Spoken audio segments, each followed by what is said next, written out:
I have these visions of characters interacting. I have these ideas for like comics and TV shows. But the problem is I can't draw that well. So I would just write them down in Google Doc and I won't mess with them. And then I had the idea of what if, even though I can't draw well, I still create something. It will give me something to do, and then maybe my art will be get better and better, and I can see how it progresses over the years.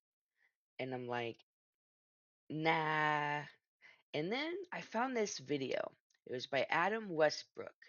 It was about Miyazaki's method of just drawing your ideas on paper, even if they don't make sense, because that was slightly the problem I was having, just slightly, because I do have these ideas. It's just they're in pieces, like a puzzle.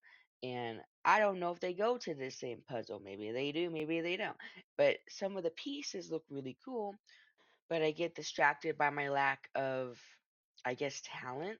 But I'm like, I'm just gonna do the thing. So this painting here is just a brain dump of what I kind of see in my head. Not really, it looks too cartoony, but I see like this anime, Ghibli, Disney combined together style like show, and there's like this rock, and this squirrel comes down from the rock and like wraps around the tree. It sits on the rock and it looks around like at the scenery and is taking it all in. And then you see this deer, it's a doe, and it comes over and it drinks from the water.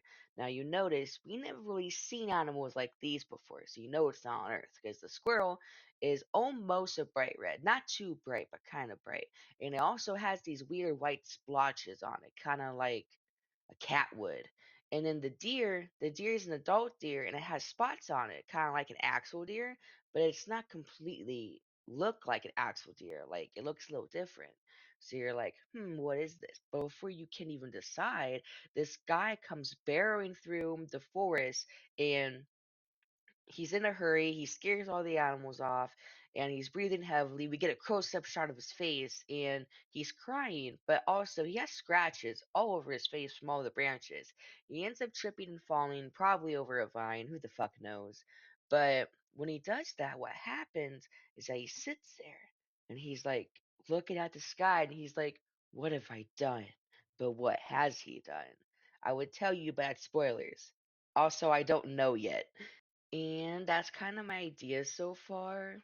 Um, I need to work on I need to work on drawing deer because I tried drawing a deer here and I did try drawing a squirrel. They didn't look right, so I'm gonna post videos of me just practicing. So you guys can go check those out. They're right here. Toodles, bye bye.